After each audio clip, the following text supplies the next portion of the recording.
Hello there, dreamers, and welcome back to Imagine with Royce. If you are new to the channel, hello and welcome. My name is Royce. I'm a painter, sculptor, and a collector. Today, we have a really good requested video. What happened to all of the Mickey Mouse Revue animatronics?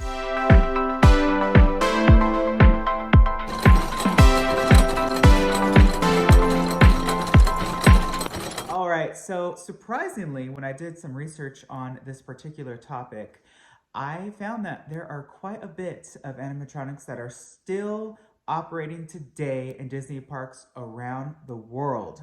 So first and foremost, let's jump right in to the Alice in Wonderland segment from this. So the Alice in Wonderland segment was absolutely beautiful. It showcased Alice singing in the flowers, and it had the song from the movie.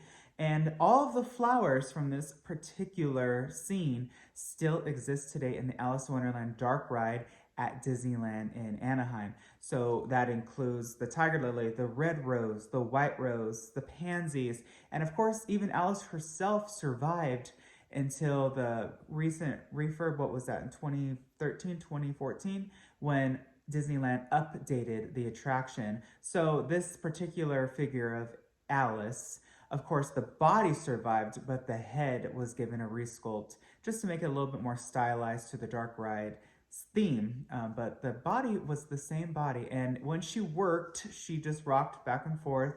She never really worked towards the end. Additionally, at the finale of the Alice in Wonderland attraction, you will see existing figures from the orchestra section of the Mickey Mouse Revue, including the Mad Hatter, the March Hare, and even the Dormouse that popped out of the March Hare's horn in the Mickey Mouse Revue. So there are quite a bit of animatronics just in that attraction alone that came from the Mickey Mouse Revue. Moving along to Epcot at Walt Disney World in Florida, the Three Caballeros. Now, they were added. They weren't always there. So it's really nice to see that Disney pulled them from the archives and reintroduced them into the parks today.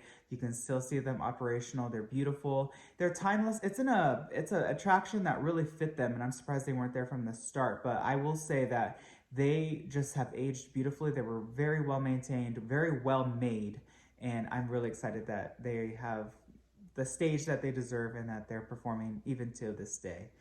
Moving along to Snow White's Enchanted Wish or Snow White's Scary Adventures, there are quite a bit of animatronics that came from the Mickey Mouse Revue that exists in this attraction today. So let's just start out with the 7 dwarfs. All of the 7 dwarfs came from this beautiful Mickey Mouse Revue show.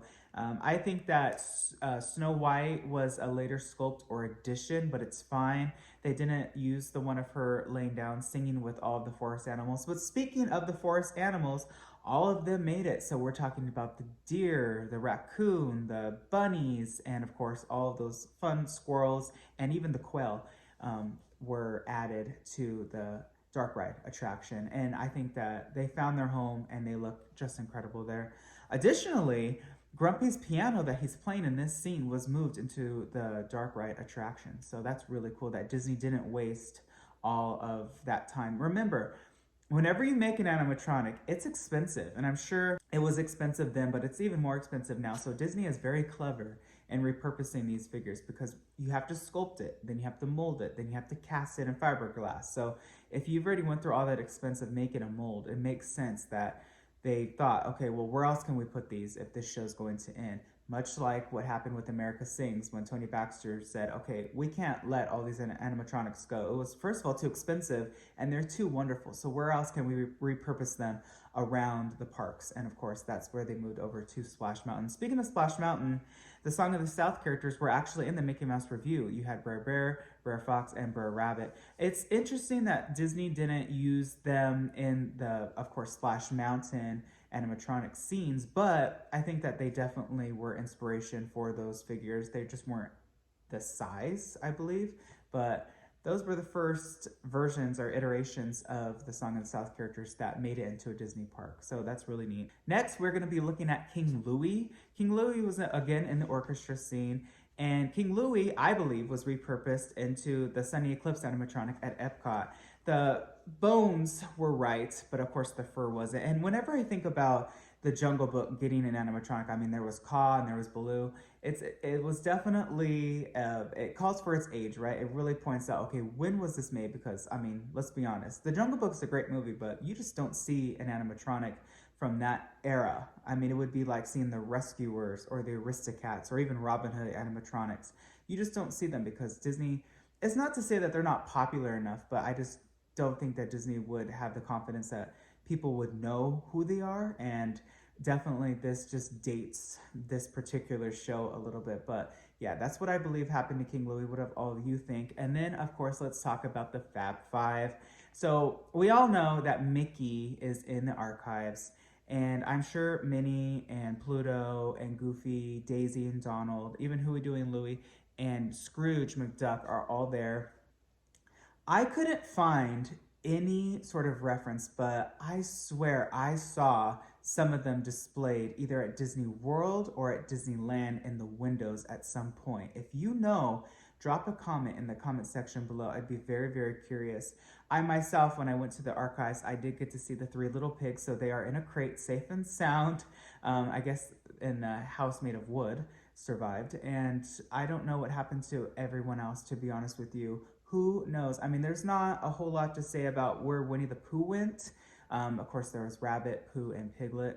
Cute animatronics. They could have been used for the Pooh Dark Ride in both coasts, but Disney chose to use a new sculpt, which was the right decision. These were very much stylized to the first version and animation style of Winnie the Pooh. The Cinderella segment, unfortunately, none of those survived, and that's just a beautiful figure of Cinderella, Prince Charming, and even the Fairy Godmother. I'm really sad that those didn't survive somewhere in a Disney park. I mean, even if Disney could somehow find a spot for the Fairy Godmother in the Bibbidi Bobbidi Boutique, that would be amazing. Or even Cinderella herself, just on display. Don't waste these beautiful figures. I know that they've probably aged, but there are some original dolls from the 1964-65 World's Fair at Anaheim in our offices that still survive to this day that are original. So there are some original figures that are even older than them that could survive and can survive. So like I said, Mickey is safe and sound. He does pop up every now and again. And in terms of Timothy the Mouse, I really took a good look at him and I was like, is that the same figure that's on the Dumbo spinner? But I don't believe it is. He's a little bit bigger.